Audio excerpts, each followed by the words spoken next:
வணக்கம். ஹெல்த்தியாக டேஸ்டியாக முருங்கைக்கீரை பொரியல் எப்படி பண்ணலாங்கிறத பார்க்கலாம்.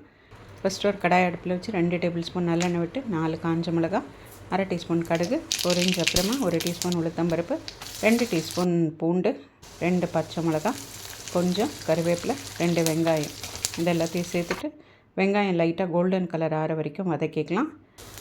அரை டீஸ்பூன் உப்பு, 1/4 டீஸ்பூன் பெருங்காயம், 1/4 டீஸ்பூன் மஞ்சப்பொடி, அரை டீஸ்பூன் மிளகாப்பொடி இது எல்லாத்தையும் சேர்த்துட்டு ஒரு நிமிஷம் நல்லா வதக்கிக்கலாம். 2 டேபிள் ஸ்பூன் பயத்தம்பருப்பை ஊற வச்சதை சேர்த்துருக்கேன்.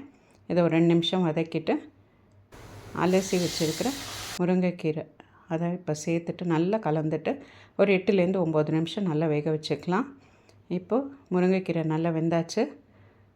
அரை கப்பு தேங்காய் இதை சேர்த்துட்டு நல்லா கலந்து கொடுத்துட்டு அடுப்பை ஸ்விட்ச் ஆஃப் பண்ணிட்டா நம்மளோட யம்மி அண்ட் டேஸ்டி ஹெல்த்தி முருங்கைக்கீரை பொரியல் ரெடி. ஸோ நீங்களும் ட்ரை பண்ணி பாருங்கள். உங்கள் கமெண்ட்ஸ் எதுங்க சப்ஸ்கிரைப் பண்ணுங்கள்.